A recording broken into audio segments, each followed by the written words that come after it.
नाग पंचमी की व्रत कथा। सालों पहले एक नगर में किसी सेठ के 7 बेटे रहते थे। सभी की शादी सेठ ने समय रहते करवा दी। सातों बहू मिलकर घर का काम भी किया करती थी। उन सभी में से सेठ की सबसे छोटी बहू खूब संस्कारी थी। एक दिन यूं ही काम करते हुए घर की बड़ी बहू ने अपनी देवरानियों से कहा कि घर को लिपने के लिए पीली मिट्टी नहीं है, जंगल जाकर मिट्टी लानी होगी। जेठानी के ऐसा कहते ही सभी उसके साथ घर लीपने वाली मिट्टी लाने के लिए निकल गए। सभी खुरपी से मिट्टी निकाल ही रहे थे कि तभी सबसे बड़ी वाली बहू को एक नाग नजर आया। उसे मारने के लिए जैसे ही बड़ी वाली बहू ने खुरपी उठाई, वैसे ही सबसे छोटी बहू ने कहा, जेठानी जी इसे मत मारिए, इसकी कोई गलती नहीं है, जंगल तो इसका घर है। अपनी देवरानी की बात मानकर उसने नाग को कुछ नहीं किया। तभी उस छोटी बहू ने नाग से कहा कि आप एक जगह पर अलग से बैठ जाइए, हम तब तक मिट्टी खोदते हैं, फिर आपके पास आएंगे। इतना कहकर सभी मिट्टी निकालने लगे और कुछ देर बाद घर चले गए। सभी के दिमाग से नाग वाली बात निकल गई थी। अगले दिन छोटी बहू को अचानक से याद आया कि उसने नाग को इंतज़ार करने के लिए कहा था, तो तुरंत अपनी सभी जेठानियों को अपने साथ लेकर नाग के पास चली गई।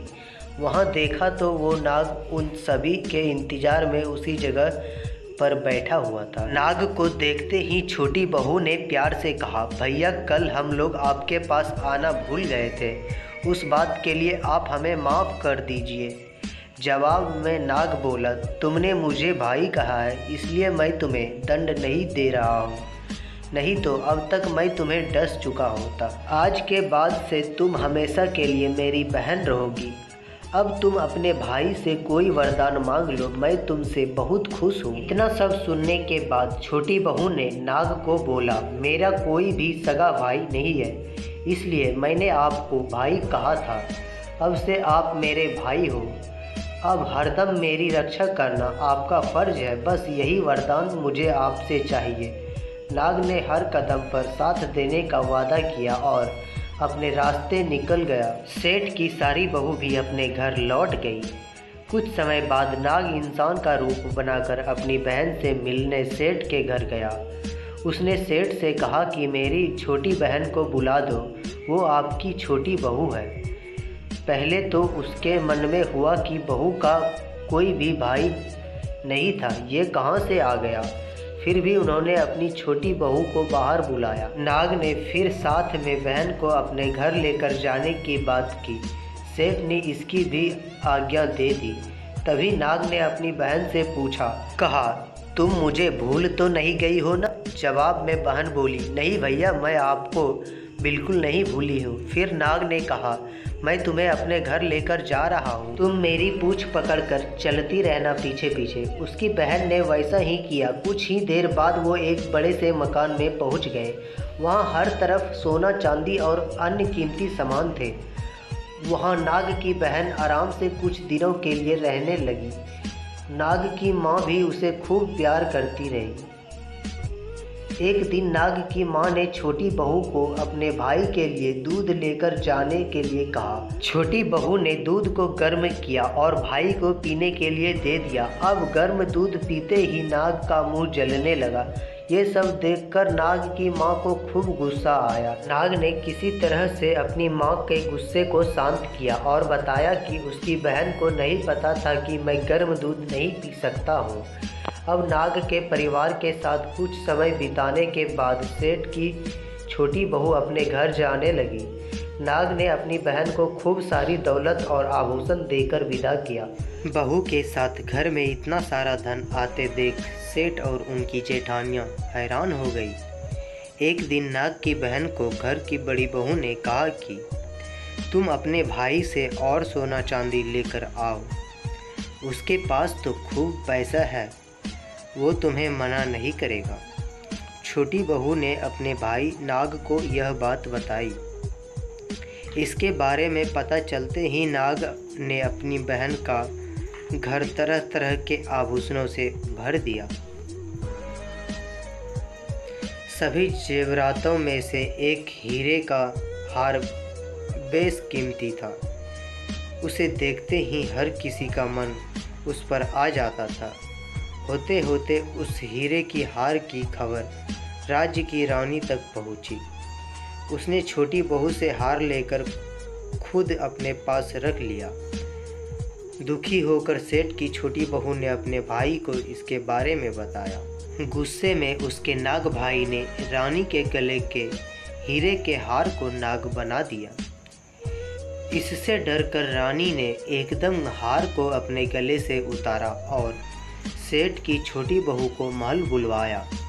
उसके महल पहुंचते ही रानी ने छोटी बहू को बताया कि कैसे हार उसके गले में नाग बन गया था और उससे इसकी वजह पूछने लगी। तब सेठ की छोटी बहू ने बताया कि नाग भाई ने यह हार सिर्फ मुझे पहनने के लिए दिया है। इससे कोई दूसरा इंसान गले में डालेगा तो यह तुरंत सांप बन जाएगा। इस बात को सही साबित करने के लिए रानी ने सेठ की छोटी बहू को सांप बन चुके हार को पहनने के लिए कहा। छोटी बहू ने जैसे ही नाग बने हार को गले में डाला तो वो दोबारा हीरे के हार में बदल गया।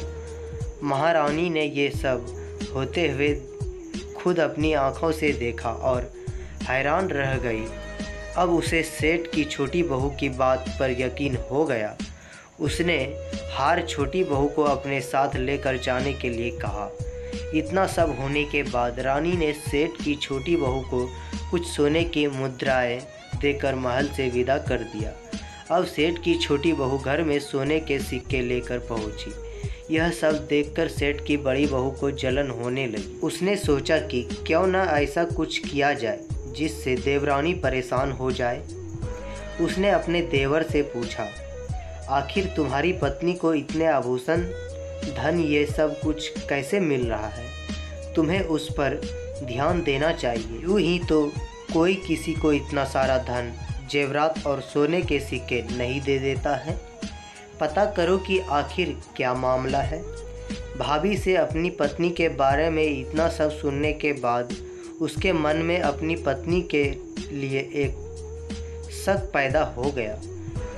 उसकी हर बात को वो शक भरी निगाह से देखने लगा। एक दिन इस बारे में उसने अपनी पत्नी से बात की। खुद के लिए अपने पति से ऐसा सब सुनने के बाद वो दुखी हो गई। उसने सीधे अपने नाग भाई से मुलाकात की और अपने पति द्वारा कही गई सारी बातों के बारे में बता दिया। अपनी दुखी बहन को देखकर नाग को भी गुस्सा आया। सीधे वो अपनी बहन के पति से मिला और बोला कि अपनी बहन को जेवरात और दूसरे तोहफे मैंने दिए हैं। तुम्हें उस पर किसी भी तरह का शक करने की ज़रूरत नहीं है। वो बहुत ही अच्छी है और अगर आगे से कभी भी तुमने उसे कुछ गलत कहा या उस पर शक किया तो मैंने तुम्हें जिंदा खा जाऊंगा। नाग से ये सब सुनने के बाद सेठ के बेटे ने उससे माफ़ी मांगी और कहा कि आज के बाद से मैं ऐसी बातें बिल्कुल भी नहीं करूंगा। आप मेरे ऊपर गुस्सा मत कीजिए। मैं आपकी बहन को किसी तरह का दुखी नहीं होने दूंगा। इतना कहकर वो सीधे घर गया और अपनी पत्नी से भी माफ़ी मांगी। उसके बाद दोनों खुशी खुशी साथ में रहने लगा। इसी तरह सेठ की छोटी बहू हर तरह की मुसीबतें में अपने भाई को याद करती रही और वो परेशानियों को दूर कर देता।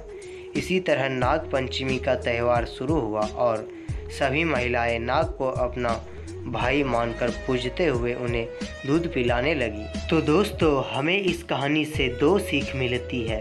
पहली यह है कि किसी दूसरे के भड़काने पर और उनकी बातों से प्रभावित होकर अपने लोगों पर शक नहीं करना चाहिए।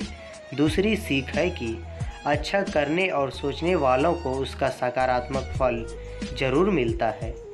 दोस्तों, वीडियो अच्छी लगी तो वीडियो को लाइक करके और चैनल को सब्सक्राइब करें और कमेंट बॉक्स में अपनी राय ज़रूर दें। वीडियो देखने के लिए धन्यवाद।